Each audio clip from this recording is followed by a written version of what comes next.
Hey guys, how's it going? Hope you've been well. We're here at the build. This is gonna be basically a 1-month build update. About a month ago, they finished the footers and foundation walls. So up until that point, I was pretty hands-off, just a lot of computer work, a lot of calling people, a lot of permitting, all this stuff. So for the last month, I've been here building. Me and 1 or 2 other guys basically been framing this whole thing. My mom and dad came out, they helped a little bit with some of the stuff, but building. So this video, I'm gonna give you an update on that, show you the progress, kind of talk through some of the build stages, just educational stuff. I kind of start off my day in the shipping container here. I recently got Starlink, and I'm gonna talk about kind of the power, how that's been going with solar. I'm building this whole house off of a battery and solar on the roof. So far, so good, but as the sun gets lower and we get more cloudy days and snow and rain coming up, we'll see how that goes. But I kind of start off in here in the shipping container, and I store some stuff. I got some cabinets and some windows and stuff back in here. I recently built this lev rack. So lev rack sent this out, and this is where I'm kind of home basing a bunch of stuff. This is kind of where I'm living off of, looking over plans and whatever, storage on the top. They have basically a gear locker that I need to add on. I have it, I need to build it and add it on, and then I can organize all of this on this whole unit here. So we kind of get started. This is important, and that, and all this. And actually the sponsor of today's video, Athletic Greens. So I had heard about Athletic Greens. They hit me up. You're actually supposed to keep it refrigerated, so I have it in this little canister here. AG1. So they asked if I wanted to try some out, and I was like, actually, I had heard of this product, and I'm busy and I'm not eating the greatest. You know, I'm trying to get some balance in my diet, but this is basically kind of an all-in-one nutritional drink. I'll kind of talk through the benefits and whatnot here in a bit, but you can mix it in anything. Sometimes I use the little bottle they have. Sometimes I just mix it in here if I'm running low on water. And I'm actually gonna make some right now.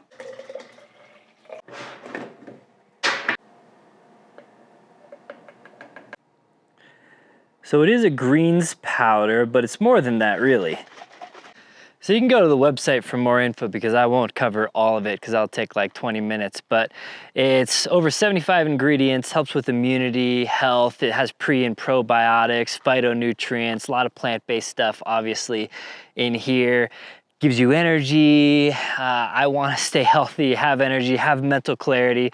So it's a drink that kind of does all of that, and it's just in 8 ounces of water. Really easy to do.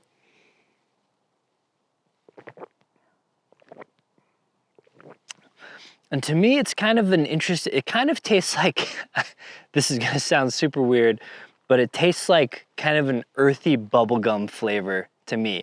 I actually like it. So I've been drinking this every day, and it's, you know, seemed to help with energy and focus and clarity, but I'm always pretty energetic and focused. But as my days get longer, I wanted to kind of pack a little extra punch in there. So AG1 has been a nice sponsor of this video and a drink that I've been enjoying.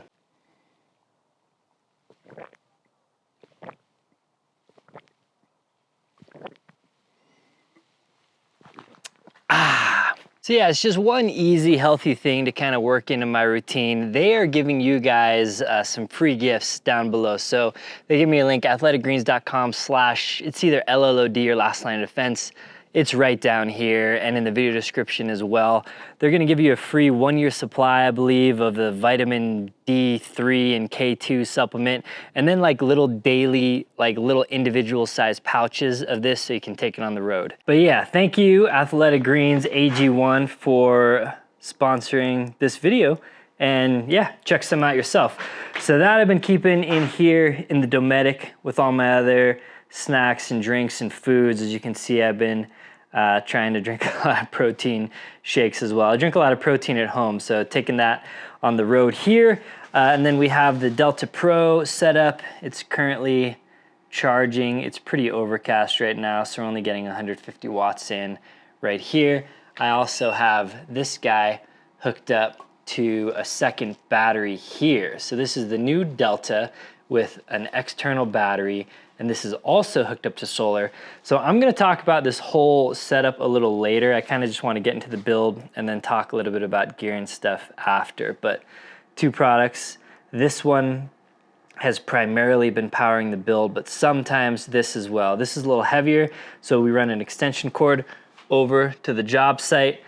Sometimes when there's too much traffic going on or we're moving a bunch of dirt around, I'll just grab this, pull it over to the job site, and we'll run everything off of that. But yeah, let's head over here and I'll show you what's been going on. So cool. This is the main level framing that we've started on. I'll kind of walk you through the floor plan a little bit and just kind of talk through some of the specs here. You can see I've been insulating the foundation wall with 4 inches of rigid foam insulation. So as we're backfilling, I'm adding another layer. Had to get a lot of dirt. Even though this is like a pretty big house and we've excavated quite a bit, I actually had to buy 800 cubic yards of dirt. They've delivered about half of it so far. So that, for reference, is about 80 tandem dump truck loads of dirt.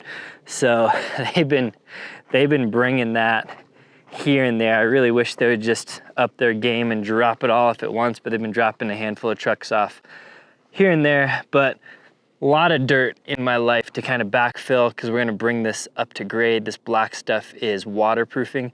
So we had to waterproof the whole foundation, ran a French drain out and around that we have to trench to run out there. That basically takes all of this water and gives it a place to go, but I'm gonna have really good drainage everywhere. The most important thing to keep your house nice and dry, if you can do it, is have nice drainage. And if you have downspouts, put those away. I'll get into that later. But basically, waterproof the foundation. This is some glue on a panel that came off. But I'm not too concerned because I'm gonna have so much drainage here. But again, we do have the perimeter drain. It's a bunch of gravel and stuff, so we gotta finish that section off so it takes any water that could get down there and gives it a way out. So back here is where we spent a lot of work, and feel free to chime in down below like what you wanna see in these videos as I kind of progress through the build. But as I talked about in a previous video, standard 2x6 framed house. It's gonna use zip R paneling, so it has a little piece of foam. So I'm gonna have exterior foam insulation around the whole thing that's kind of glued to that sheeting.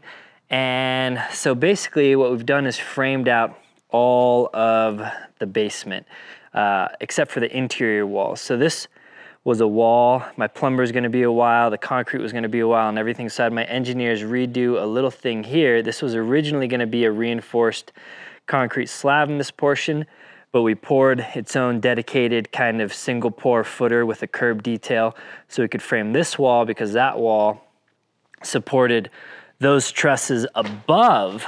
Originally, I had these trusses spec'd to go the whole span. This is the widest part of my house here.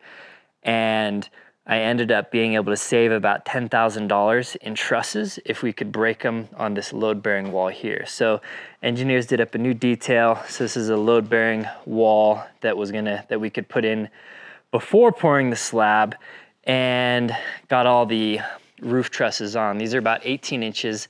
So there's gonna be plenty of room through here to run electrical, plumbing, HVAC, actually a nice big square run down the whole thing. So the tin guys will love that.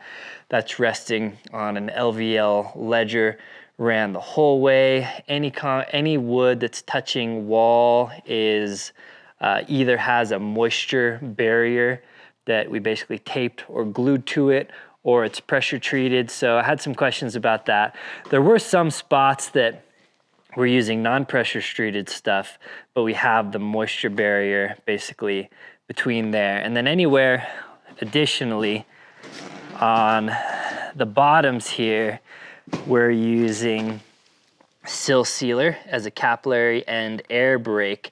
And then below this, we have 2 beads of acoustic sealant. That's a little thing that I saw done on Matt Reisinger's stuff, and actually a lot of other channels, just a nice detail for sealing. So anywhere that we have the base plate, that's pressure treated obviously, we have that little detail running everywhere. So what you see here is 1/2-inch radiance PEX tubing.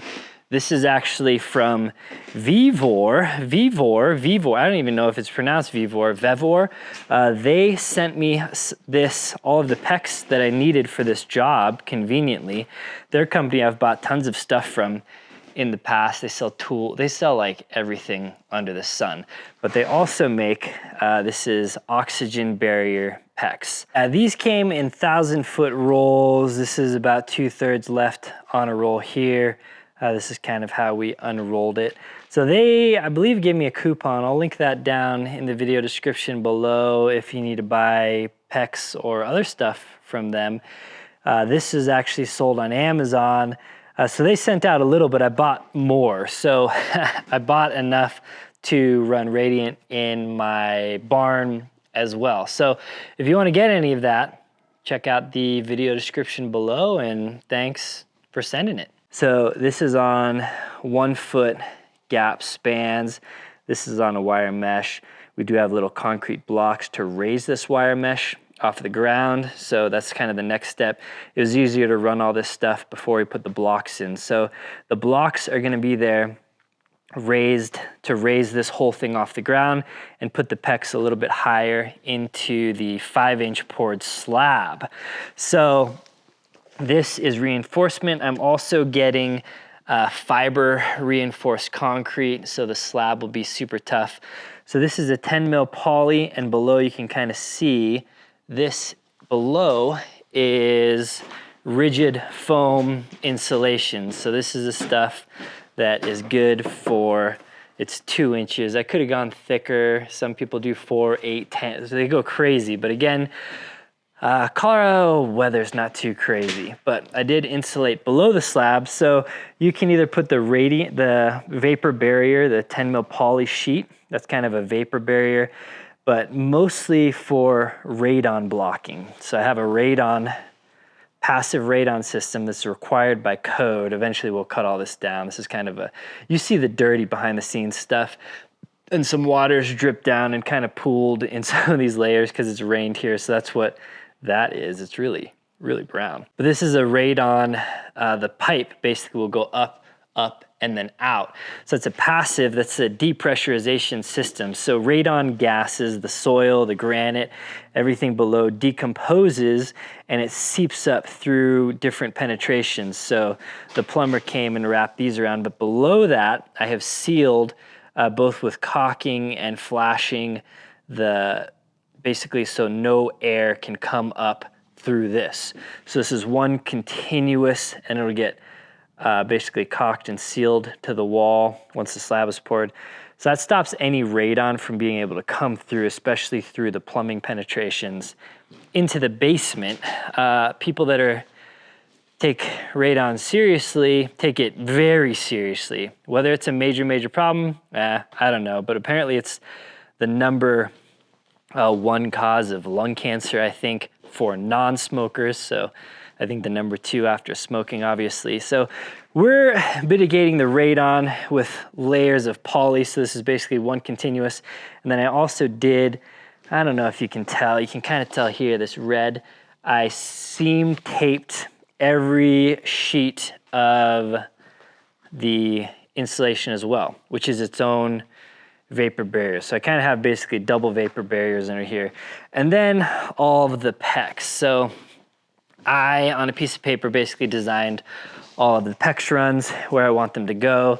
So I have 7 total runs here, ranging from about 275 linear feet to about 325 linear feet. So let me start from the beginning for those who don't know. This is a hydronic radiant system. So this is the manifold that just kind of connects it all. You can change that out later, whatever. The stuff you can't change out later is getting the PEX in the floor. So this needs to be dialed. I don't even know if I'm going to use a boiler or a water heater or whatever. There's a bunch of ways to do this these days, but this basically heats water, and then you have a pump and it pumps it, and each of these things are loops.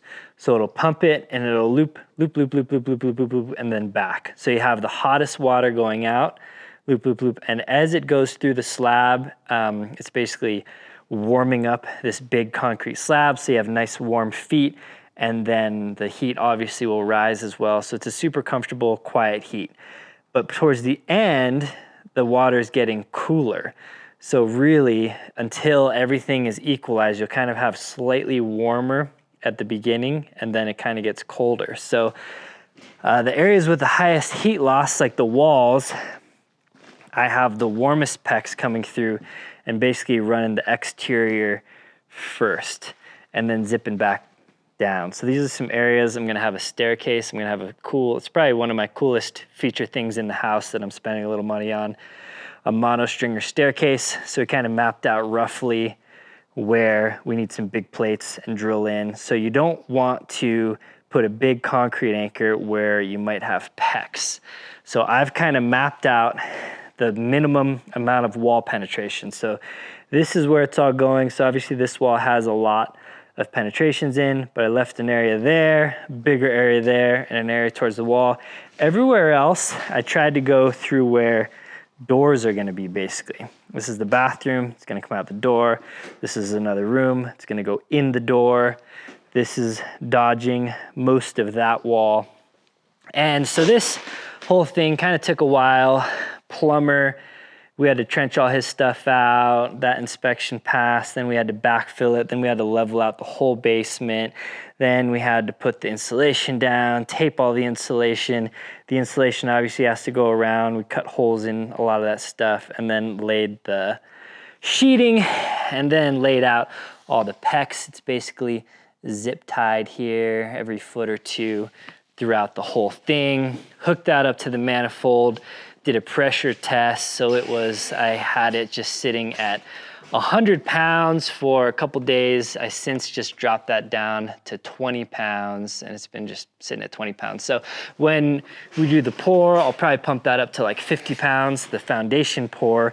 And as they're pouring, we'll basically monitor that in case any of these pipes like get cut or nicked or whatever and lose air. We'll have to do an on-site quick repair of that. So that's basically what's been going on down here. Here's my floor trusses, the big ones.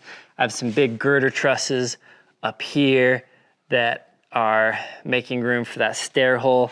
And this span here can only really be done with trusses. It can't be done with TGIs or anything without support.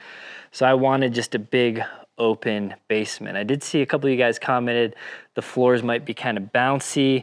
And honestly, they kind of are. So that's a little bit of a disappointment. You can either box them. I've read some stuff. You can add some like strong back bracing kind of things where you run 2x6s and tie them into every one. So I'm gonna try a couple things to stiffen it. I mean, it's not bad, it's normal. Engineers reviewed it and truss designers reviewed it and everything should be to spec technically, but still with such a long span with no supports, it's a little bit bouncy. Not like a trampoline or anything, but like if I have a buddy jump as hard as they can, I can obviously feel that kind of in the feet. So yeah, this is basically, we're just getting it ready to have the slab poured. And then once the slab is poured, that'll be real nice. And we'll do kind of the remaining framing of all the interior walls down here.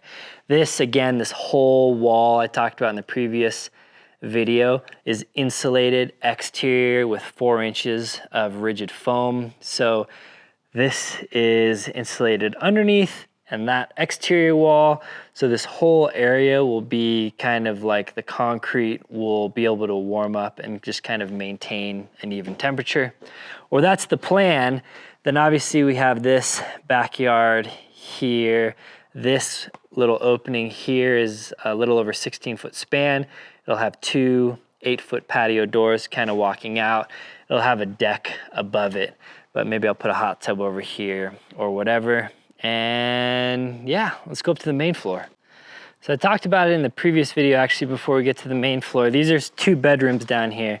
One's gonna be a guest room and then one may be Isabella, my stepdaughter's room. She's 12 now, but you know, as she gets older, she may wanna move out of the upstairs room and get a little more privacy in the basement room. So actually we changed these windows.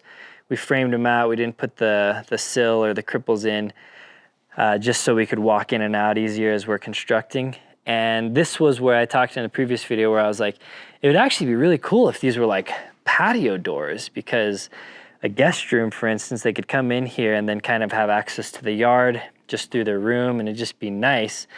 and these rooms are kind of identical. So we're gonna throw patio doors in both of these, and then I was gonna have an extra window because I already ordered them like 5 months ago. So the single window that was gonna be there changed into a door, and then added that window over here. So you can kind of do things on the fly like that. You know, I got header specs and everything from the engineers to make sure we're good. And that's kind of stuff you can do when you're very involved in the process that, you know, might have been a missed opportunity otherwise. So this has been a big excavation project. Fortunately, I talked about it in a previous video. My father-in-law and brother-in-law, my father-in-law owns the company Evergreen Excavation. So I'll give them a quick shout out. Evergreen Excavation has done the excavation on this. I'm not really that good. Yeah, I'm all right on the little skid steer, but I'm not great on the excavator. So I've done some of it, and I've moved around a lot of this dirt, and I've dug like the very basic holes, but they've done that. They actually, on the other side of the house, also got started on my leach field and septic. So as I talked about in the previous video, this house is served by this well. This is the wellhead. We just have it kind of under here being protected, but under here is the wellhead. Under the ground, 10 feet, runs electric and the water into the house. So my house is fed directly from a well that's just sucking water out of the earth, a handful 100 feet down from below. This will be my oversized 3-car garage here, and my barn is actually gonna go here, so the driveway will be shared, can go in here and then go into the barn, which I'm calling a barn because it is a barn, but that's gonna be my basically shop/detached garage. So from the garage, you'll be able to go a couple places. This whole back area is gonna be a deck, so you can go from garage to deck, in and out, and then you can go from garage into house, and then this is actually gonna be the front door on the other side of the garage. So this is kind of main entry into the house here. So you'll come in, we'll have a nice big window on this side as well, and then, you know, coat closets or whatever. This is the laundry room. So I actually really just wanted the laundry room in the basement, because she doesn't think a lot about like house design and stuff. So she just was like, whatever the status quo is, let's do it. But we're putting it here on the main floor, obviously, so we don't have to go down any steps. And a lot of people in like high-end houses are just putting like laundry rooms in their master bedroom. We still wanted to keep things separate. So I'm kind of keeping all of the dirty stuff. My thought process is all of the dirty stuff, car fumes, kitchen appliances, all that crap on this end of the house, far away from the bedrooms on that side of the house. But basically laundry, this is kind of the mud room laundry. This is a little powder room, bathroom. You're gonna have a little pantry, fridge, microwave over here. Then as you get here, this is kind of the main portion of the kitchen. We'll have an island that's kind of that blue sheet of plywood there, stove, and then this is gonna be all windows. So this is kind of a confusing one to think about when I designed it. We're not gonna have any upper cabinets. So this is gonna be kitchen sink right here in the middle of this big window. This is gonna have a sill and some cripples. So countertops and go right to the wall, basically flush with the window sill. So that's gonna be where the window sill is. Let me know if you have any recommendations, because I'll need to put some outlets in here. And I don't have a wall, basically. This is like all windows, and I'm gonna need a handful of outlets through here. So let me know if you know any good products that either put outlets in the window sill, that's my preference, or in the counter that is like code approved, everything not janky, because all this stuff has to be inspected, obviously. So that's kind of one thing that I knew would be an issue, but I just kind of kicked that can down the road until I'd figure it out one day. As you're framing a house, you want to have a bunch of bracing. So we have this cross bracing, this bracing, so that way the wind doesn't blow walls over or sideways or collapse or anything. So everything is braced up and super solid right now. And then above this is just kind of informational, I guess, you'll have, this is called a header. So I don't know, do we want a full education? These are king studs that go all the way up.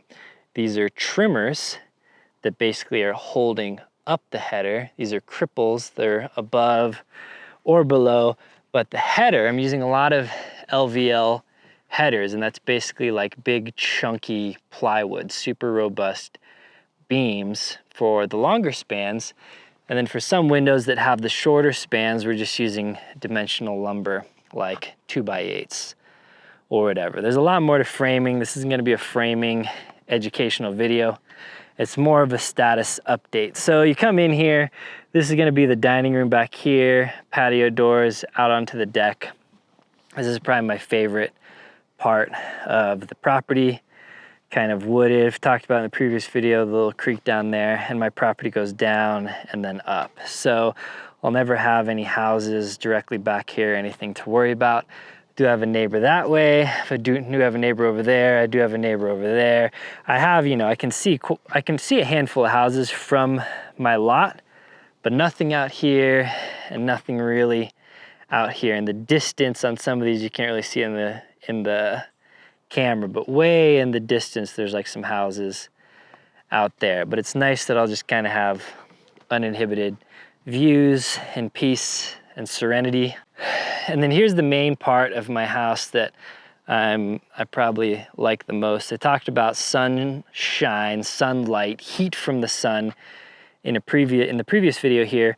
So these are 10-foot tall windows. Again, I didn't do anything crazy custom, nothing super expensive in this house to do this. These windows would be super expensive, but basically this was the biggest size standard window I could do in the Marvin fiberglass ones I have anyway. And this is a 5-foot wide, 8-foot tall with a 2-foot tall transom built into it. So these are effectively 5-foot wide by 10-foot tall windows, but split into a big window and a smaller window up top. This is an 8-foot by 8-foot patio door with a 2-foot by 96 transom. So it's basically giving us a wall that's nearly 20 feet by 10 feet of glass, even though it's not one piece of glass and it's not one giant crazy door, because I couldn't afford that. So that's kind of this big opening that's gonna be nice and beautiful once my porta potty and shipping containers and dumpster are cleared out of there and that view's a little nicer. Then this is the stair down into the basement. Again, radiant heat. I'm gonna have forced air furnace and air conditioner. That's gonna be the primary thing. I'm gonna be heating from the sun as well. And then right there, I'm gonna put a big wood burning stove. And that wood burning stove will passively, it's kind of centrally located near what's gonna be a big open staircase. And it's gonna be able to radiate heat up onto the main floor. And I'm gonna get basically the biggest one I can get. And I don't know how much I'll use it. I gotta cut down a bunch of trees for fire mitigation, unfortunately. So I'll have a bunch of firewood and I'll be putting one down there, and that's gonna come and kind of heat everything. This is living room. Gonna put in a gas fireplace there. And then we have bedrooms, bathrooms, master bedrooms there. Gonna have big window action over there as well. That's basically the build. So this is, again, a bedroom with just a window looking out over the back, and I think that'll be real nice. But yeah, basically, this is not like a showcase house that's trying to impress people or anything. It's a functional build. So again, I wanted the flows to be pretty good. Come into the mud room, kind of laundry. This is where we're gonna have winter coats and stuff. And then you come in, and then the pantry is gonna be right in here. So you unload food or whatever, refrigerator's right here, and then kitchen. Kitchen's kind of the showcase place in my current house. Kitchen island is where I hang out with most people when I have them over, friends, whatever, or just my family hanging out. Kitchen island is a big thing. Dining room table we'll probably almost never use. I don't even have one in my current house, but it's a nice space, nice view for it, and figured can't build a custom home and just completely leave out a dining room. But we have it here. It's kind of just integrated into the main house. So if we have a bunch of people, dining room, and then living room's over here. So it's all one big open area. Some people don't like open floor plans. I absolutely love them. I hate sectioned off everything. I like just everything being open. So that was kind of the thought process. Sometimes you have separation between the master bedrooms and the other bedrooms. Ashley just wanted to be close. She wanted all of the bedrooms. So that was kind of her feedback, was like, no, I'd prefer to have everything together, you know, when we have a young baby or whatever. So bedrooms are all kind of in this area. So back to the shipping containers, I don't know, you probably can't see it right up. I put it up on top of a shipping container, is my Starlink. So let me climb up there. That's the dish is up there. Yeah, I don't know, it's kind of getting lost, but it's back up there. So up here, I have my Starlink, little satellite guy. He's taped down to the top of the shipping container here, no obstructions or anything. I'll find a better, more permanent mount for that. And then I also actually bumped up to 800 watts. So this is 2 of Ecoflow's 400 watt panels that are feeding the Delta Pro down below. And this is one super dirty. I had it out, is literally out in the dirt. I don't think there's anybody that is abusing this stuff as much as I am. I've dragged this crap, left it out in the rain, including those things. Not saying you should do that, but I'm really giving them a pretty hefty workout. But anyways, I have 800 watts of solar running into the Delta Pro all the time. This is Ecoflow's 220 watt panel. You can kind of tell they're all foldable here. So this will fold up 4 ways. This panel is kind of crazy. It's like a bifacial panel, they call it. It has solar panels on the back that basically, it's not working how I have it because it's just flat on the ground. But when they're angled up and it's getting light still kind of from the back, it's able to get light from the back of the panel somehow as well, kind of like bounced rays and whatnot. So this is a pretty cool panel. And I have this running into my Delta 2 down below. So let me show you that. So I wanted basically permanent power and internet out here because I have a few kind of like LTE cameras placed around the property just to kind of check things out and see if there's trespassers. My neighbor actually share a driveway with them and they're up and down all the time. So I'm not really worried about, this is kind of off the beaten path if anyone's here. I got questions for them, but my neighbors have been keeping an eye out. I have cameras, LTE cameras, and now I have the Starlink internet cameras and Wi-Fi all the time. So that basically needs power. I don't have power. My electric company isn't gonna get me power for months and months and months and months and months. So that was kind of, I needed to get that going way ahead of time, but I didn't know it was gonna take 4 months for them to even hook up anything. So luckily, I do have this. So this here is a new one. You saw the Delta Pro in the previous one. You can kind of see the size difference. This is the Pro, this is Ecoflow's big beast. Big beast. And this has been running the construction site now primarily for the last month. They're running power tools, air compressors, all those things with now 800 watts of solar on the roof. Now I may need to, Ecoflow makes this thing called a smart generator. So it basically is designed specifically to recharge these with a DC to DC. So you have the smart generator hooked up next to it or wherever, and you run a cable. And you can actually program a bunch of stuff, different battery levels. So you can say if this gets down to 20% battery, kick on the generator to recharge it back up to 100% or whatever. I don't have one of those, but it's kind of an interesting thing that I may look into again as the sun starts getting lower. And so what we had was a very cloudy, like 3 or 4 days, and a very intensive, heavy use construction. I was pressurizing the pecs, we were running saws, we were building the house, we were doing everything, running all off of this thing. And then I have the AC on also 24/7, running Starlink. So I got pretty low on batteries on this big beast, and actually used this one, was fully topped off. So this is the Delta 2, and this is the Delta 2's battery. I'll talk about that in a second, but basically, I use this to charge this back up and keep us going. And now the sun's back again, and you can see we're natively charged back up to about 90%. So we're getting back up there. Even on this overcast day, we're still we're still gaining ground on the battery battle. So I may either try and hook up 2 more panels and get like 1600 watts of solar pumping into this thing, or try out the smart generator. But in the meantime, this is the Delta 2, and we dumped this thing down to 0%, basically charging this back up. So this is basically equalizing with the battery over here. So they're connected right now. This is a 1000 watt hour battery, or this is a 1000 watt hour unit with a 1000 watt hour add-on battery. So that basically puts these combo into 2000 watt hours. You can actually hook this to a Delta Max battery as well, and then you can get 3000 watt hours.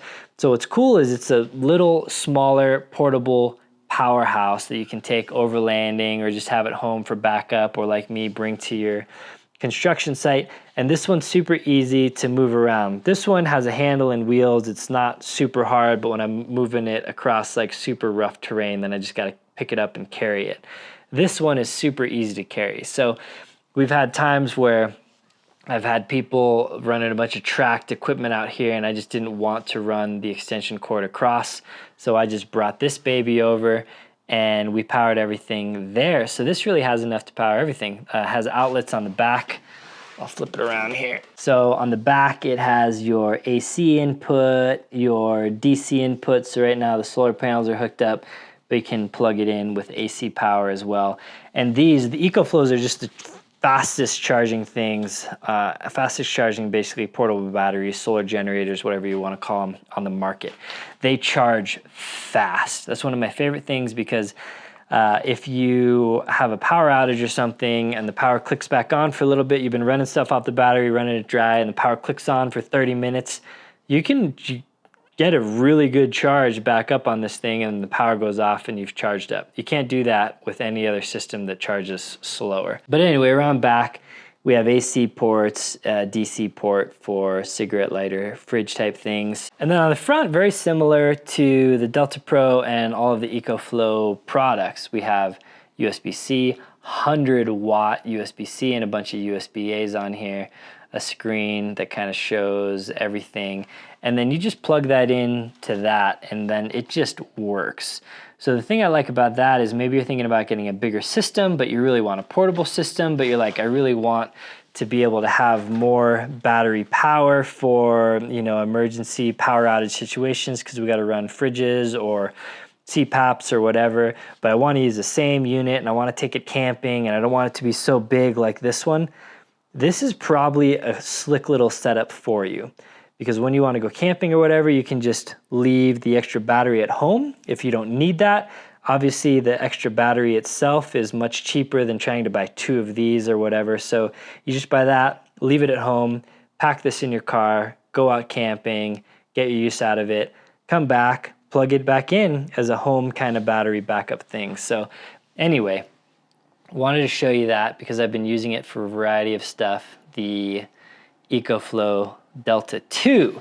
And yeah, you can kind of watch me progress. I'll talk very openly. They did send me this stuff, but I can say whatever I want about it. And it's been solid so far. The only thing I was hoping that could happen was this 30 amp plug right here. I didn't realize this is when you have a single one of these, it's still 120 volt. I needed a 220 volt generator to power my well pump so we could get some water out here for compaction. But apparently when you hook 2 of these up, then you can have 220 volt. But this is a standard RV, and that plug, they're all just like 120 or 125 volts. But that was one thing I wasn't quite sure. I knew I had the plug on there and I knew it was 30 amps. It's like, oh, I can power the well off of that, but you can't actually, because I needed 220. Other than that, it's been great. It's been, these 2 units have been, again, like legitimately, very literally powering this entire build with the power of the sun. I have yet to charge these with anything else other than the solar panels on the roof. Granted, again, Colorado, pretty sunny state. You might not be able to do that everywhere, but it's been a pretty sweet little system. Powering the job site, powering my snacks, powering the fridge, now powering Starlink. It's been great. But yeah, this is basically where we are after a month of pretty hard work. Me and one other guy working pretty much Monday through Friday, full-time jobs for that. A little bit of help from my parents. Thanks, Mom and Dad. They came out and helped with a lot of the stuff in the basement with the insulation and the sheeting and the PEX and all of that. So that was hugely beneficial. And then our third guy, so we basically have a 3-man crew building this house. He was out for a week hunting, actually. Unfortunately, he didn't get an elk, but now he's back. So we're gonna truck along. I have roof trusses coming next week. We'll probably be in a place where we're gonna be ready for roof trusses next week. And then we'll be dried in hopefully 2 or 3 weeks, which would be nice. Hopefully we're dried in before any real snow comes. And then yeah, getting the garage slab poured, so that'll be a nice place. We'll be able to store stuff now in here as I get whatever more stuff delivered and park in there, and the basement slab will be all good. So super excited about that. A lot of cool stuff still coming up on the build. So again, comments down below. Let me know what you want to see or anything like that. If you want me to go into more detail, less detail. If you know that obviously some future stuff in the build process is coming up and you really want me to talk about it, let me know and I will. But this video is longer than I intended it to be already. So yeah, I think it's gonna wrap it up, guys. Until next time, take care.